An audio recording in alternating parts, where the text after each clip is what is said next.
आपको तो वीरता का पुरस्कार मिलना चाहिए। अरे छोड़िए, ये बताइए आपको मोहब्बत में कोई खास तकलीफ तो महसूस नहीं हुई? एक तकलीफ है, अच्छा, लेकिन है कई सालों से। हमें बताइए, हम वो तकलीफ दूर करने की कोशिश करेंगे। हाँ बताइए। शहजादा, यह मोहब्बत की ऐसी तकलीफ है जिसे हर आशिक को उठानी पड़ती है। दुर्जन, ये इश्क की ऐसी कौन सी तकलीफ है जिससे हम वाकिफ नहीं? मेरा भी पाला नहीं खड़ा मुझे। शहजादा, यह तकलीफ मेरे को पागल कर देती है। अच्छा। मैं चीखना चाहता हूँ लेकिन चीख नहीं पाता। हाँ। मैं रोना चाहता हूँ लेकिन रो नहीं पाता। अपना दर्द कहूँ भी तो कहूँ किससे? दिल का दर्द उसी से कहा जाता है जिसे दर्द की कद्र हो। हमसे कहिए। हमसे कहिए। कहिए। कह दीजिए। कह दूं? बेशक। बेशक। दिल के दरवाजे पर यादें शोर मचाती हैं। दिल के दरवाजे पर यादें बहुत शोर मचाती हैं। दिल के दरवाजे पर यादें। राजी मियां, खुद को संभालिए। दुल्हन के लिए पानी लाओ। हुजूर, हुजूर, ये वक्त आशिकों का यूनियन बनाने का नहीं है हुजूर। आप ऐसी बातें मत सुना कीजिए, आपका मेरा भी आपका बीपी लो हो जाएगा हुजूर। किसी से प्यार के दो बोल सुन लेते हैं तो जी हल्का हो जाता है। क्या जमाने को ये भी मंजूर नहीं? हमारा दिल बैठा जा रहा है। अनारकली, अनारकली। कनीज हाजिर है। अनारकली, जरा गौर फरमाइएगा। थाली में सेब पड़े हैं, खाली पड़ा गिलास। थाली में सेब पड़े हैं, खाली पड़ा गिलास। जब याद तुम्हारी आती है, न भूख लगे न प्यास। अनारकली, तुम्हारे साथ ये मौसम फरिश्तों जैसा लगता है, तुम्हारे बाद ये मौसम बहुत रुलाए। शहजादे, आप क्या कर रहे थे? हम इश्क की कोचिंग में प्यार का पाठ पढ़ रहे हैं। प्यार का पाठ? किताब के राइटर कौन है? पीएचडी होल्डर डॉक्टर मजनू साहब। क्या कहता है मजनू? अनारकली, हजरत मजनू का नाम तमीज से लीजिए, वो हमारे उस्ताद हैं। क्या फरमाते हैं डॉक्टर मजनू सर? कहते हैं जिंदगी में कामयाबी जरूरी है, मगर इश्क में नाकामयाब हो जाना चाहिए। शहजादे, आप मेरे से क्या चाहते हैं? डाल पर मैना बैठी थी, मैंने सोचा तोता है। डाल पर मैना बैठी थी, मैंने सोचा तोता है। जब याद तुम्हारी आती है, दिल चुप के रोता है।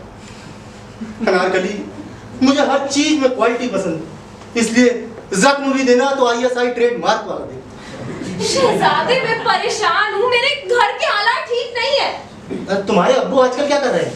लोगों की आंख का कचरा साफ करते हैं। उनका काम कैसा चल रहा है? 4 दिन से दुकान नहीं जा रहे हैं। क्यों? उनकी आंख में कचरा गिर गया है। तो वो अपनी आंख से खुद कचरा क्यों नहीं निकाल लेते? अब्बा की फीस बहुत ज्यादा है, हम इतना महंगा इलाज नहीं करा सकते। लेकिन वो खुद के लिए तो रेट कम कर सकते हैं ना। मैंने भी यही कहा था, पर अब्बा कहते हैं इससे मार्केट खराब होती है।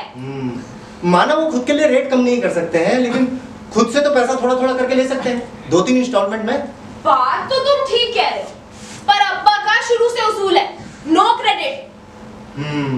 अनारकली, तुम्हारी तमाम परेशानियां चुटकी में हल हो जाएंगी अगर तुम मुझसे शादी कर लो। अब तुम्हारे को क्या बोलूं, तुम्हें बुरा लगेगा। तुम्हारी बात का भी बुरा मानो, इतना बुरा नहीं हो। कहो ना, क्या बात है? शहजादे, मैं आपसे शादी नहीं कर सकती, क्योंकि आपके घर के हालात ठीक नहीं है। आपके अम्मी अब्बू आपस में बहुत झगड़ते हैं। अरे नहीं, ये तो बहुत पुरानी बात है। अब तो अम्मी अब्बू बिल्कुल नहीं लड़ते। बिल्कुल नहीं लड़ते। लेकिन ये चमत्कार हुआ कैसे? ये अब्बा की कूटनीति है। कूटनीति? हाँ, जब से अब्बा ने कहा है कि लड़ना बुढ़ापे की निशानी है, अम्मी एकदम शांत हो गई। पर उनके लड़ने की वजह क्या होती थी? वे एक ही वजह पे बार बार नहीं लड़ते थे, वे हर बार एक नई वजह पैदा करने की काबिलियत रखते थे। आखिरी बार लड़ने की क्या वजह थी? अरे इतनी भयंकर बात हो गई थी कि मामू और नानू को पता चलता तो लाशें बिछ जाती, लाशें। गलती किसकी थी? यकीनन अब्बा हुजूर की। मेरे को मालूम था, गलती हमेशा आदमी की होती है। हुआ क्या था? बात दरअसल ये थी कि एक खास महफिल में जाने के लिए अम्मी जान से कहा गया था कि वो तैयार रहे। अम्मी जान सज धज कर तैयार होकर के बैठी थी। अब्बा हुजूर आए और बोले, मोहतरमा, अभी तक आप तैयार नहीं हुई? अनारकली, मुझसे शादी करके तुम बहुत सुखी रहोगे। मुझ में एक सफल पति के सभी गुण। तुम कुंवारे आदमी सफल पति के बारे में जानते ही क्या हो? जरा मैं भी तो जानूं कि सफल कोई भी काम करने से पहले 10 बार सोचता है, उसके अच्छे और बुरे पहलू पर गौर करता है, माँ बाप भाई बहन सबसे सलाह मशवरा करता है और फिर वही करता है जो बीवी बोलती है। सफल पति कहलाता शहजादे प्लीज मेरे से शादी की बात ना करें, मेरे दिल में तूफान उठ जाता है। है। वैसा ही तूफान जैसा पहली बारिश के पहले कतरे से उठता है। बिल्कुल वैसा ही। शहजादे मैं पागल हो जाऊंगी। तुम्हारी और मेरी मोहब्बत की ऊंचाई में यही फर्क है कि तुम पागल हो जाओगी, मैं पागल हो चुका हूँ। और इन दोनों की बात सुन के मैं भी पागल। दुर्जन तुमने कुछ कहा? नहीं हुजूर, दरअसल मैं ये कह रहा था कि यहाँ बिना किसी डायलॉग के राशिद मियाँ बहुत देर से बैठे हैं और अनारकली फालतू के सब बात बोले जा रही है। नाटक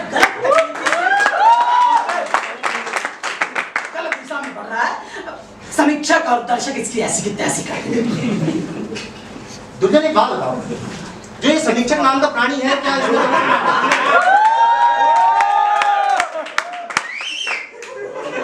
नहीं किया? मैं पूछता हूँ, जब उसने कोई नाटक किया ही नहीं है तो फिर वो नाटक के बारे में कैसे जानता है? और फिर भी जानता है। कैसे जानता है? देखिए हुजूर, मैं मुर्गी की तरह बैठकर अंडा तो नहीं दे सकता, पर ऑमलेट के बारे में मुर्गी से ज्यादा जानता हूँ। तो अब क्या करना चाहिए? अब होना ये चाहिए हुजूर की जहां बना का प्रवेश, दरबार का दृश्य, फरियादी की गुहार और समस्याओं का निदान। भाई भाई भाई भाई भाई हाँ, राजा, होशियार, राजाओं के राजा, शहंशाहों के शहंशाह, बादशाह सलामत तशरीफ ला रहे हैं। जहां बना का दरबार आम में स्वागत है।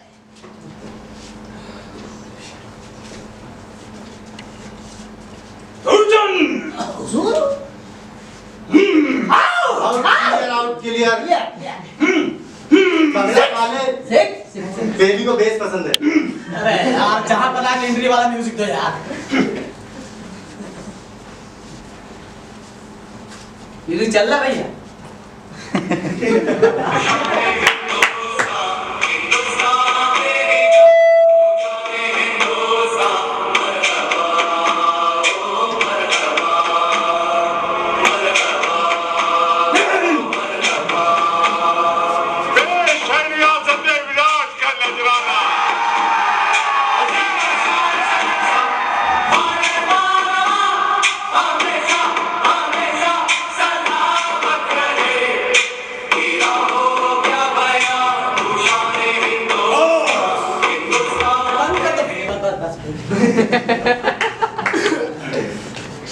दरबार की कारगुजारी शुरू की जाए। शुरू की जाए।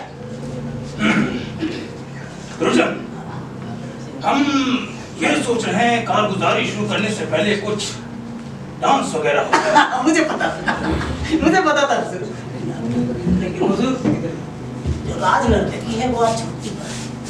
अच्छा, अरे एक बात बताओ, ये कौन है और यहाँ क्या कर रहा है? एक ऑप्शन है हुजूर।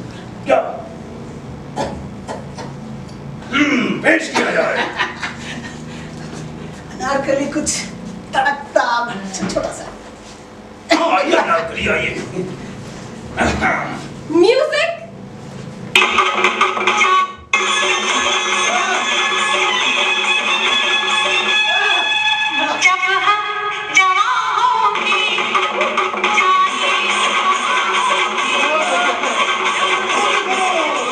बंद करो। अनारकली अपनी जगह पे आओ। सलीम। अरे यार, सलीम मियां बंद हो गया।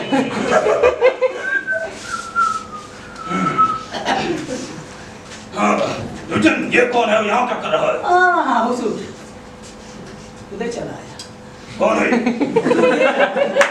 मरहूम राशिद मियां है, कब्रिस्तान के मसले पर अपनी रिपोर्ट पेश करना चाहते इनसे कहो अभी बाहर इंतजार करें, वक्त आने पे बुला लिया जाएगा। हैं। बिल्कुल हुजूर। राशिद मियां जरा बाहर इंतजार कीजिए। बाबा रेडी? जहां बना का इकबाल बुलंद हो। कहो। मुझे कुछ अर्ज करना। इरशाद इरशाद। रुजन, और सलीम, इधर। ये दरबार आम है।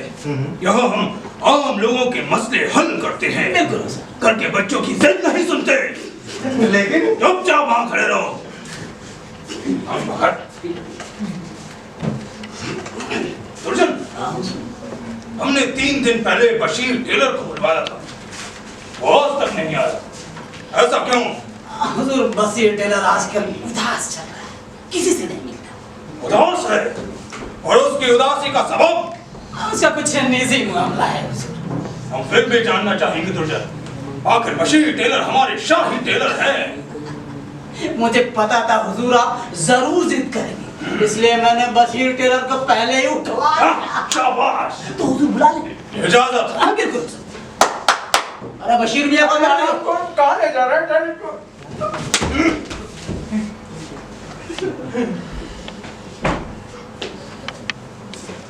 जहाँ पना की खिदमत में बशीर टेलर सलाम मुझे, सलाम सलाम सलाम। बशीर, हमने आपको 3 दिन पहले बुलाया था, क्या आपको हमारा संदेश नहीं मिला? मिला था, और फिर भी आपने आना जरूरी नहीं समझा? बशीर, आप एक सरकारी मुलाजिम हैं, उसके बाद भी आपने सरकारी हुक्म को नजरअंदाज कर दिया। बिल्कुल। आप ये अच्छी तरीके से जानते हैं कि हम अपने कपड़े सिर्फ आपसे ही सिलवाते हैं, जी जापना, क्योंकि आपसे बेहतर कोई गला नहीं काटता। कोई नहीं, मैं जानता हूँ जापना, लेकिन पिछले 8 दिनों से मैं बहुत उदास हूँ। मैंने तो पहले ही कहा था। किसी ने मेरा दिल तोड़ दिया। ये नहीं मालूम था, ये नहीं मालूम था। गोया कि आप भी मोहब्बत में मुब्तला हैं बशीर मियाँ। जापना, बशीर मियाँ, आप ये अच्छी तरीके से जानते हैं कि मोहब्बत के साइड इफेक्ट किस कदर खतरनाक होते हैं। बिल्कुल बिल्कुल। और किसी और की मोहब्बत में आपने हमें बुला दिया, ये तो आपसे बेहतर हमारे कुर्ते के कोई गले नहीं काटता बशीर, वरना आपका गला नहीं उसे। गुस्ताखी माफ। पर हुजूर, मेरे दिल की हालत समझिए। बशीर मियाँ, मोहब्बत के दुश्मनों को दिल की दास्तां नहीं सुनाते, जिन्हें आप मोहब्बत का फरिश्ता समझ रहे हैं, ये तो नफरत के सौदागर। सलीम, अपनी जबान को लगाम दो वरना भूल जाएंगे कि आप हमारे बेटे हैं। ये सलीम मियां क्या कर रहे हैं? अरे अपने बटन का सटन बंद करके। आप भूल चुके हैं, हमारा बेटा होना भूल चुके हैं, अपना बाप होना भूल चुके हैं। आपको सिर्फ तख्त याद है, ताज याद है, हुकूमत याद है। सलीम मियां क्या कर रहे हैं? खुदा के लिए, खुदा के लिए। पहले मेरी बात सुन लीजिए। चुप हो जा कमबख्त। हाँ बशीर मियाँ, आप अपना दर्द बयान करें। जापना, वो जो हॉलीवुड एक्ट्रेस एलिजाबेथ है ना, उसने अपने 8 में शादी कर ली। अरे उसने कर ली तो कर ली, आपको इससे क्या? दिल तोड़ दिया उसने मेरा हुजूर। वो एक टेलर है, उसे किसी टेलर से शादी करनी थी, उसने समाज के बाहर शादी करके समाज के नाम कटा दी। बशीर देखो, शादी एक शब्द नहीं संपूर्ण वाक्य है। बिल्कुल। और आप तो गला, आस्तीन और कॉलर काटने में खुश हैं। ये शादी का मातम क्यों मना रहे हैं? वो भी किसी और की शादी का मातम। पता है जापना, क्या करूं, टेलर हूँ, जोड़ने में खुशी होती है, कुछ कटता है तो कलेजा फटता है। जी बात भी है ये भी। मुझे तो ये सब बात देखकर समझ नहीं आता, यहाँ ऐसे ऐसे लोग धूमधाम से शादी कर रहे हैं जिन्हें शादी के अनुभव भी ना हो। तुम इन सब मामलों में ना उलझो, तुम तो बस हमारी शाही पोशाक सीने का काम शुरू करो। जापना, सभी लोग कहते हैं कि एलिजाबेथ की जितनी बार तलाक हुई है ना, उतनी बार शादी भी नहीं हुई होगी। अच्छा, एलिजाबेथ टेलर के बारे में बहुत जानकारी रखते हो? बहुत जानता हूँ जापना, मैं तो उसके बारे में ऐसी ऐसी बातें जानता हूँ कि आप सुनेंगे तो अस्तगफिरुल्लाह, ये क्या कह रहा है? हमें कुछ भी नहीं सुनना। हुजूर सुन लीजिए, अगर बशीर के पेट की बात उसके मुंह के रास्ते बाहर नहीं आई, उसके दिमाग की नसें फट गई और आपका लाडला टेलर रेस्ट इन पीस हो जाएगा। बिल्कुल। हम अभी बात करते हैं। करिए। हाँ बशीर, वो आप क्या कह रहे थे? आलिया भट्ट टेलर। अरे एलिजाबेथ हाँ, एलिजाबेथ टेलर के बारे में। जहाँ बना, अगर एलिजाबेथ टेलर किसी टेलर से शादी कर लेती तो तलाक की नौबत ना आती। आस्तीन जरा छोटी रखना बड़ी अरे हुजूर, रिश्ते में जरा भी सुराख हो तो टेलर रफू कर देता है। गला थोड़ा बड़ा रखना बशीर, पिछले का छोटा रह गया। जहाँ बना, जब वो 5वीं शादी की तलाक के लिए कोर्ट में गई और तो रजिस्ट्रार ने कहा सॉरी मैडम, आप हर बार जनवरी फरवरी पर आते थे, इस बार जून में आए। कुर्ते की जब लंबाई लो तो बड़ी रखना। और हुजूर, जब वो और बड़ा बशीर, और बड़ा। कितना हुजूर? हाँ ठीक है। जब वो 6वीं शादी की कार्ड अपनी सहेली को दी तो सहेली ने अपने पति से कहा कि वो मुझे 6वीं शादी पर बुला रही है और मैं उसे एक ही शादी पर बुला रही हूँ, मैं नहीं जाऊंगी, मुझे शर्मा रही है। बटन सोने के ही लगाना बशीर। अच्छा बना, खुशी की बात तो ये है कि मैंने एलिजाबेथ को जो नाराजगी वाला खत लिखा ना, उसने उसका जवाब भी दिया है और उसने ये भी कहा है कि 9वीं शादी जरूर किसी टेलर से करेगी। हाँ बशीर, हाँ। अब तो हमने आपका दर्द सुन लिया। अब तो आप खुश हैं ना? बहुत खुश हो, लेकिन हुजूर मैं अपनी ऐसे कपड़े सिल दूंगा कि आप भी खुश हो जाएंगे। ठीक है बशीर, अब आप जा सकते हैं। जी हुजूर। जाइए राशिद में, जाइए। बस थोड़ा जल्दी करिएगा। अब बात कोई मिले। जाइए बशीर। अजीब अजीब अहमक लोग रहते हैं हमारी रियासत में। क्या बताएं? मोहब्बत जैसी मामूली सी चीज के लिए इतने बाहुले हो जाते हैं। Objection my Lord. मोहब्बत ने मुल्क के नौजवानों को निकम्मा बना के रख दिया। मुल्क बर्बाद नफरत करने वालों की वजह से हो रहा है। मोहब्बत करने वालों ने इसे बचा लिया, वरना अब तक आपकी सत्ता आज के दिन तक के मर गई होती। ना मुराद, तेरे मुंह से बगावत की बू आ रही है। बगावत की बू नहीं है बाजू, या चूहा मरा इसकी बू। चलिए, हमारे समझ में नहीं आता बड़े कब होंगे। हम बड़े हो गए हैं। किसने कहा? अनारकली ने कहा। अनारकली आपने कहा? वाह, ये बड़े हो गए। खैर, अनारकली ने कहा और आपने एक बार में मान लिया। साहब इतने सालों से समझा रहे हैं, 2 और 2 4 होते हैं सलीम, 4 होते हैं सलीम, 4 होते हैं सलीम। ये बात आपको आज तक समझ में नहीं आई। अनारकली की बात समझ में आ गई, ये प्रेम प्रणाली की खासियत है। मास्टर साहब की बात समझ में नहीं आई।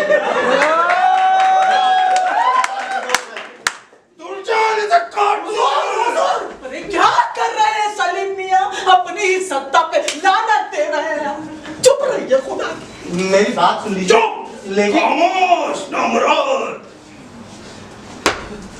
दुर्जन, आपने शहजादे को बताया नहीं कि आज का एजेंडा सिर्फ कब्रिस्तान का मसला है। हुजूर, सब कुछ शहजादे की जानकारी नहीं है। सलीम, हमारी बात सुनो।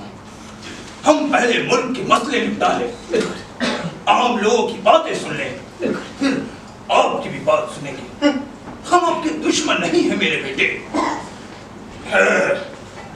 हाँ, आपको कब्रिस्तान का मसला बताइए। वो राशिद मियां है, कब्रिस्तान के मसले पर अपनी रिपोर्ट पेश करना चाहते हैं। इजाजत है। हाँ, राशिद मियां आइए, आइए।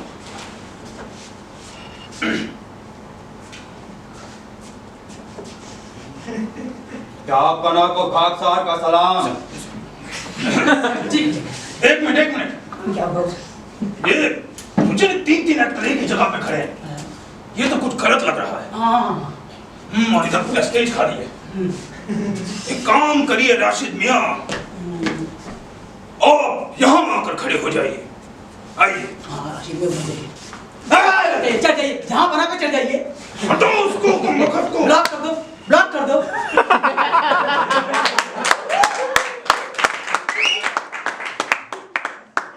आप लोगों को पकड़ के लाते हो। अरे डायरेक्टर लाया।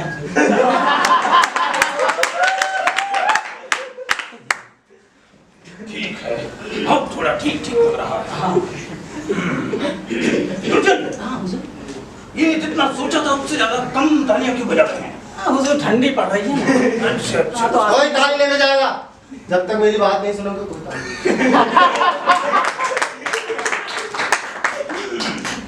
ये बात है।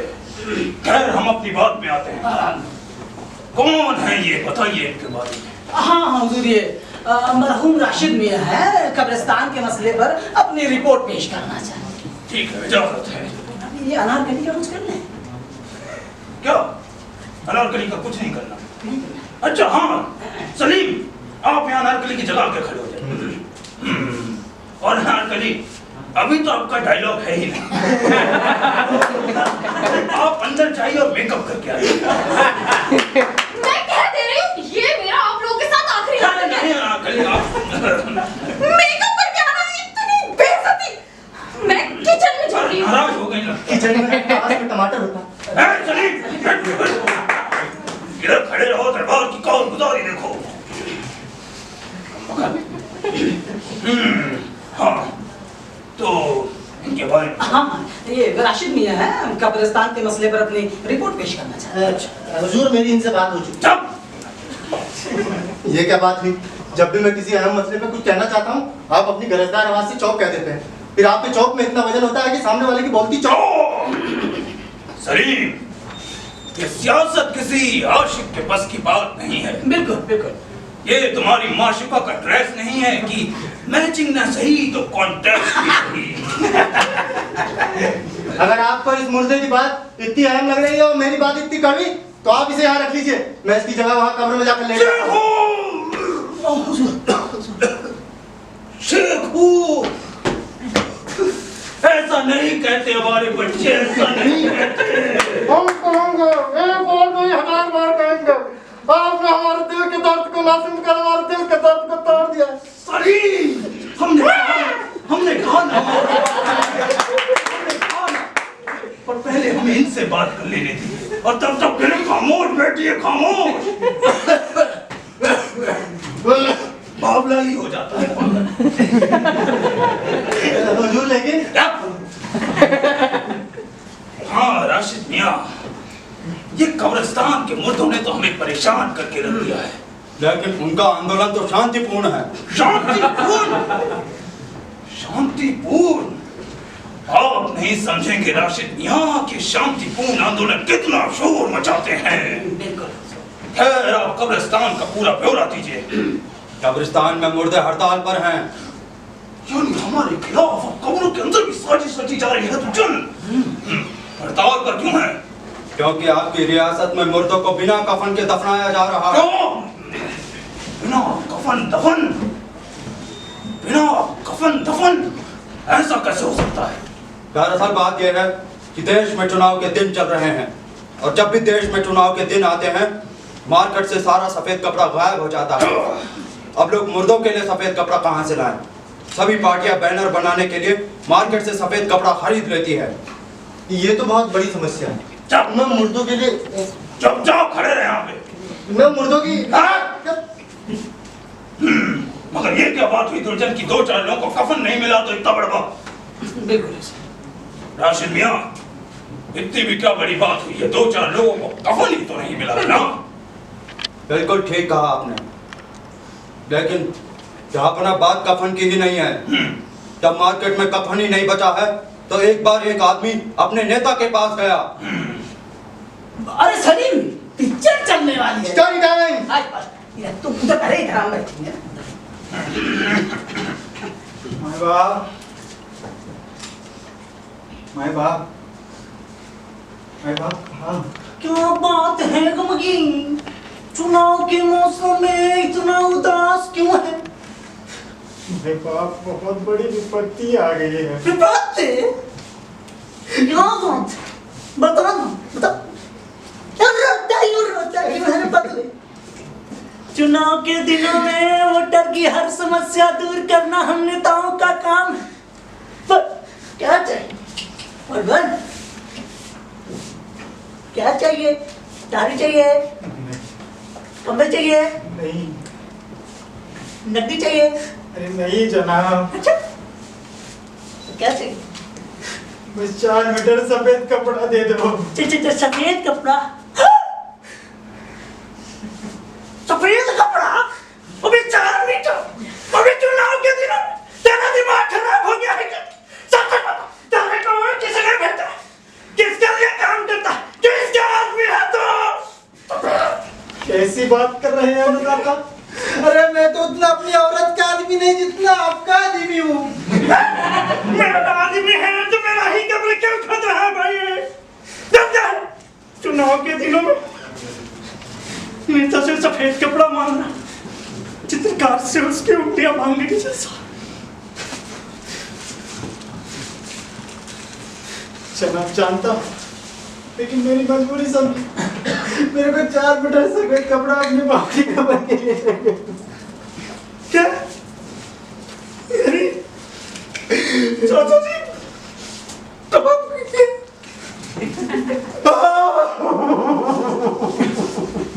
मेरे एक ऊँट का कसम। तुम क्या जानो एक वोट की कीमत? तुम लोगों को भी मरने की इतनी जल्दी होती है, मानो मरने पर अमल मिल लो। इधर मैं पूछता हूँ, वोट देने के बाद नहीं मर सकते थे, लेकिन तुम लोग तो मरने के लिए मर ही जाते। अरे पहले मेरे को वोट दे देते, मैं जीत जाता, सत्ता हमारे हाथ में जाती। बिना समझते हमको बोलते हैं कि मरना है, तो क्या मैं तुम्हारा ये छोटा सा भी काम नहीं कर देता? हमारे कार्यकर्ता इतनी कर्मठता से मारते हैं कि बार बार मरने को दिल करता। जनाब हम तेरे गरीब अनपढ़ लोग, हमें इतना ज्ञान का। अगर आपकी तरह हम भी होशियार होते हैं तो गलत समय में कभी नहीं मरते। उल्टा जब प्राण लेने आता उसको कह देते कि जाओ भैया जाओ, अभी हमारे इलेक्शन बाकी है, हमारा नेता जीतना बाकी है, हमें उसे वोट देने दो, उसे जिताने दो, फिर इत्मीनान से आना। लेकिन जो हो गया सो हो गया ना। अब 4 मीटर सफेद कपड़ा दे देते तो मैं अपने बाप को कपड़े दे देता। तुम लोगों को समझाना बहुत मुश्किल है। जरा सोच, जितना कपड़ा तू मांग रहा है ना, उतना कपड़ा तेरे को दूंगा तो मिट्टी में मिल जाएगा। और इतने ही कपड़े का मैं अगर पोस्टर और बैनर बनवाऊं तो क्रांति आ जाएगी, क्रांति।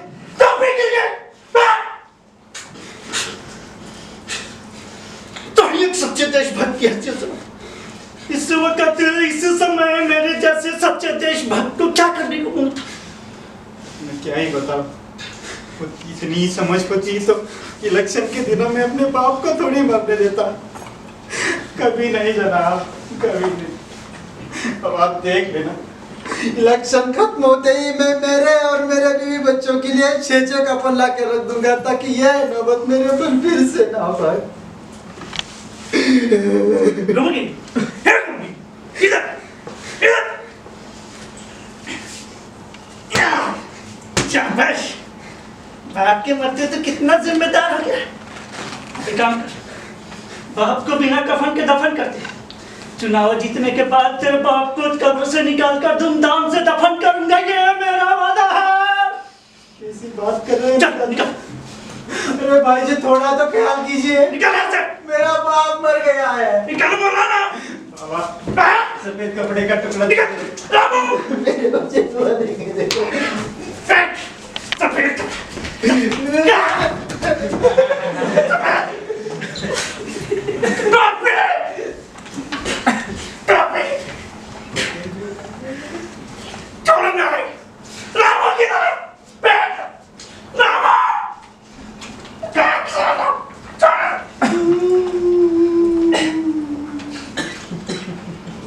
बस